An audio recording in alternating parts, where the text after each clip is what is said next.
Hello students, I am Hardik Sheta from Saraswat international academy Vapi.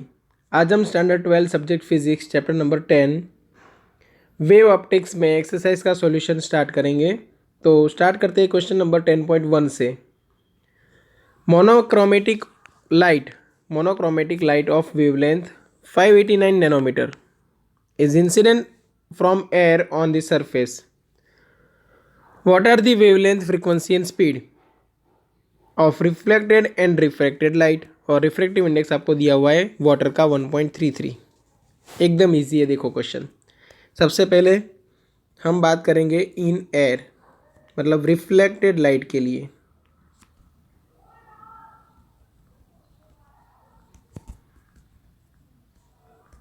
तो reflected light reflect होके किधर जा रही है? एयर में ही। तो सभी प्रॉपर्टीज सेम रहेगी। चलो, लैम्बडा क्या है? 589 नैनोमीटर। लैम्बडा की वैल्यू है 589 नैनोमीटर। स्पीड क्या रहेगी?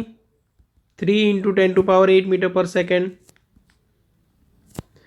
और फ्रीक्वेंसी क्या रहेगी? तो frequency equal to C by lambda कर दो, आपको आंसर मिल जाएगा। ये हुआ रिफ्लेक्टेड लाइट के लिए। अभी बात करेंगे रिफ्रैक्टेड लाइट। चलो, रिफ्रैक्टेड लाइट के लिए क्या किया जाए? तो एफ डैश क्या होगा? वो एफ ही होगा।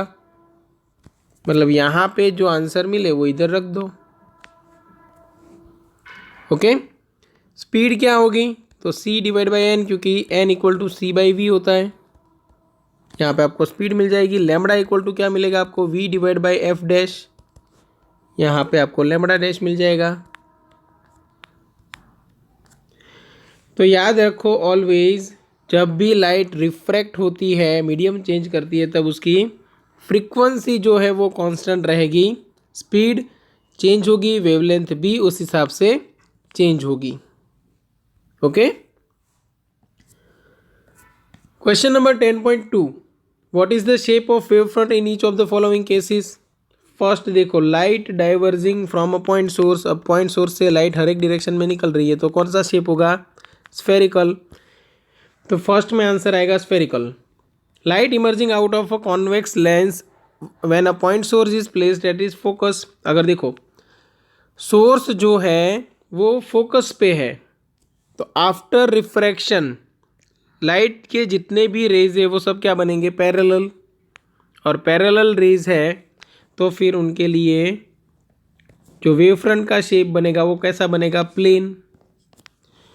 तो इसमें आंसर आएगा स्फेरिकल, सेकंड में आंसर आएगा plane. Third, the portion of wavelength of light from a distant star intercepted by the earth. तो देखो, अर्थ है उससे स्टार काफ़ी दूर होगा, डिस्टेंस स्टार का है, तो वहाँ से भी रेज आने वाले जो भी है वो सब पैरेलल टू ईच अदर होंगे। तो यहाँ पे भी आंसर आएगा प्लेन। तो आंसर अच्छे से नोट कर लेना, यहाँ पे स्फेरिकल, यहाँ पे प्लेन, यहाँ पे plane. Okay. Question number 10.3, the refractive index of glass is given 1.5। What is the speed of light in glass? एकदम इजी। देखो, v इक्वल टू करना क्या है? सिर्फ c बाई एन। c यहाँ पे दिया है, n यहाँ पे है, आराम से मिल जाएगा। 10.3 बी देखो, 10.3 में B,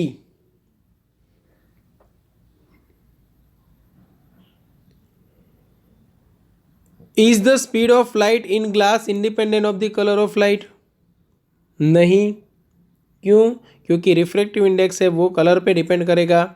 if not, which of the two colour red and violet travel slower in the glass prism? देखो, जिसकी वेवलेंथ कम उसकी स्पीड भी कम रहेगी, तो वायलेट कलर। ठीक है। तो लिख देना है कि the speed of light in glass is not independent on the colour of light.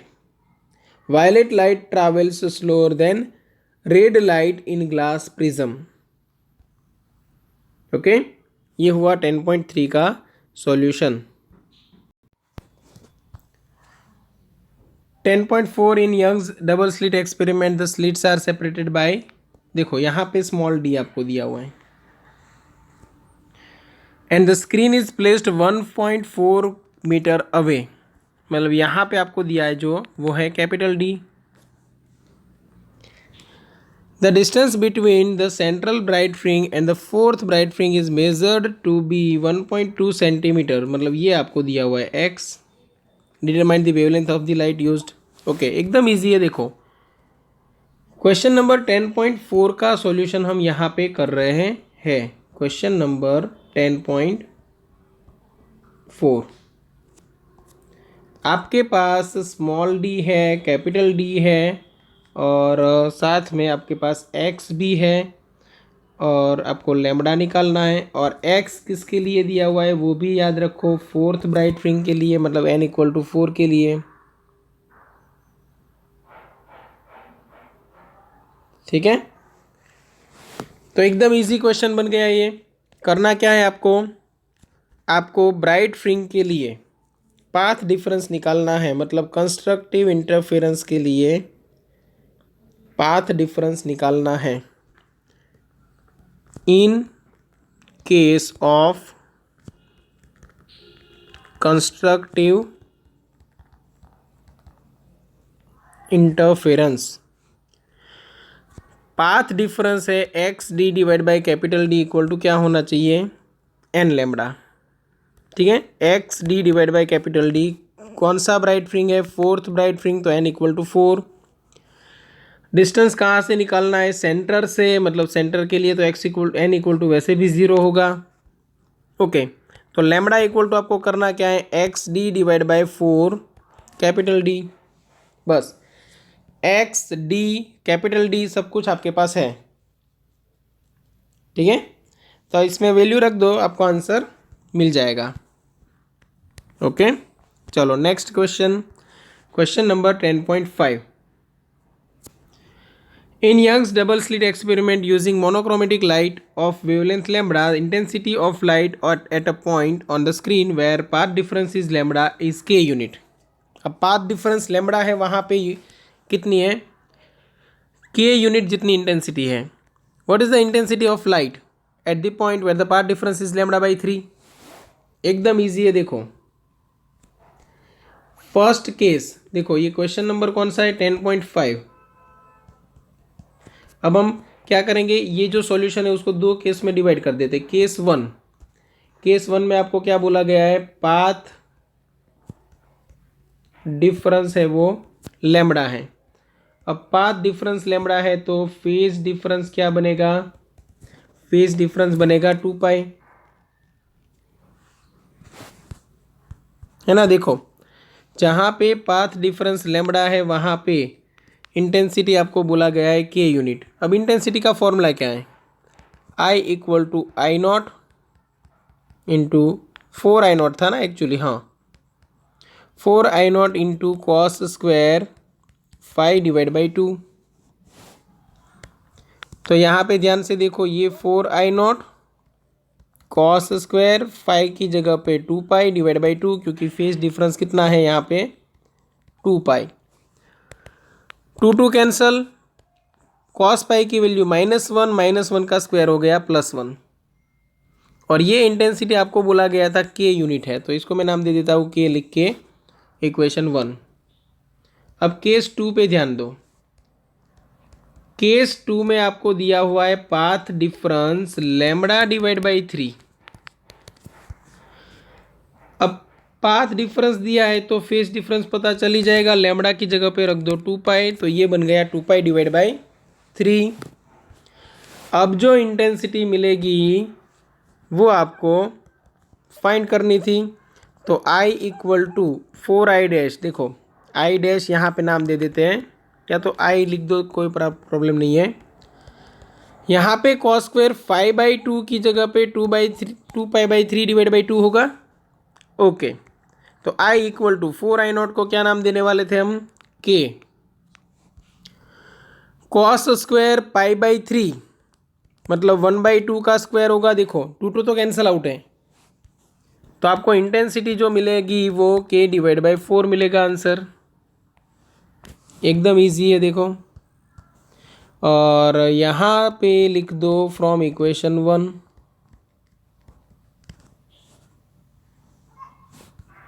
चलो ये 10.5 का सॉल्यूशन हुआ। 10.6 के लिए देखते हैं। A beam of light consisting of two wavelength this and this is used to obtain interference fringes in a Young's double slit experiment. Find the distance of the third bright fringe on the screen where the central bright for okay.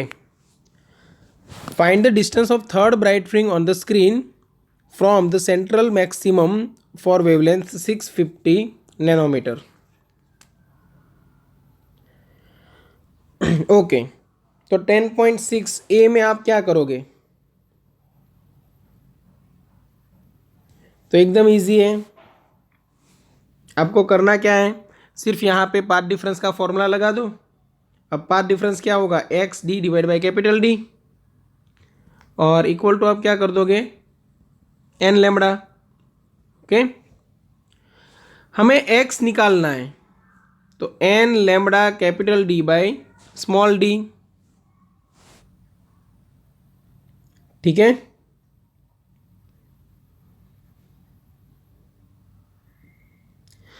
Capital D और small d नहीं दिया है तो आपको answer जो मिलेगा वो capital D and small d के फॉर्म में मिलेगा। ठीक है, और अगर आपकी टेक्स्ट बुक के पीछे आंसर लिखा हुआ है तो इसका मतलब ये समझ लो कि capital D and small D actually question में होना चाहिए बट है नहीं। किसी किसी की टेक्स्ट बुक में प्रिंट हुआ होगा तो उनके टेक्स्ट बुक में पीछे आंसर दिया हुआ रहेगा। ठीक है, तो यहाँ पे ये चीज़ याद रखो कि टेक्स्ट बुक में small D and capital D is not given. Actually small D and capital D की वैल्यू के बिना आंसर नहीं आ सकता। ओके, तो यहाँ पे देखो ये क्वेश्चन में स्मॉल डी कैपिटल डी है ही नहीं, तो जो आंसर आपका आएगा वो स्मॉल डी कैपिटल डी के फॉर्म में आएगा, बस और कुछ नहीं। तो यहाँ पे हम क्या रखेंगे, देखो एन की वैल्यू रखने वाले हैं थर्ड मतलब 3, लैम्बडा कौन सा का है आपको 650, तो यहाँ पे आएगा 650। Capital D divide by small d हमारे पास नहीं है तो आपका आंसर रहेगा 1950 capital D by small d nanometre, ये आंसर। ओके,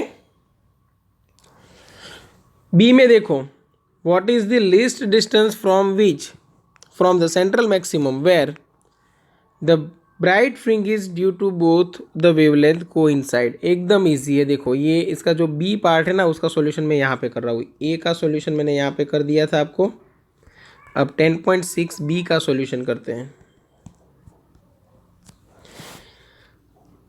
एकदम इजी है, आपको करना क्या है, तो एक की वजह से सपोज nth ब्राइट फ्रिंज मिल रही है तो दूसरे की वजह से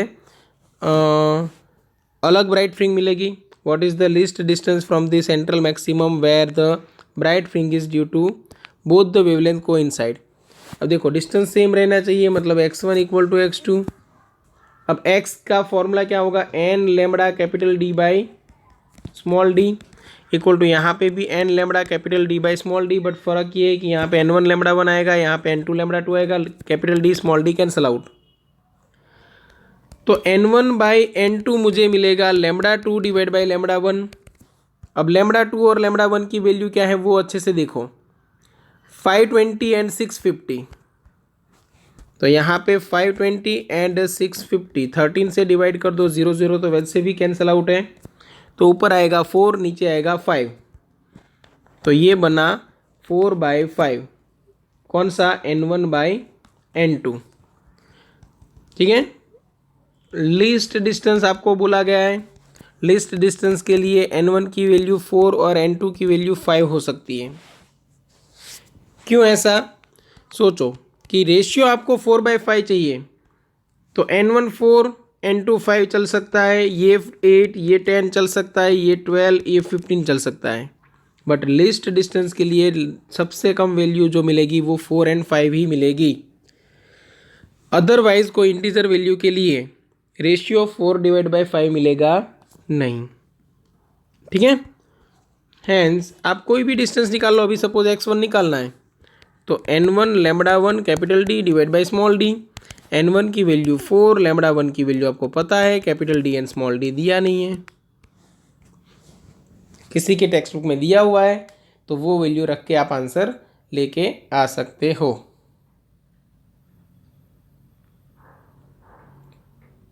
चलो यहाँ तक clear.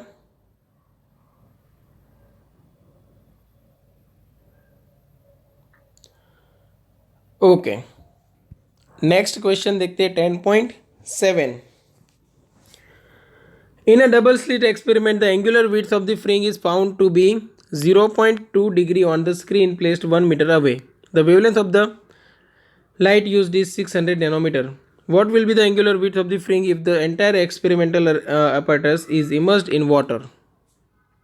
Take the refractive index to be of water to be 4 divided by 3.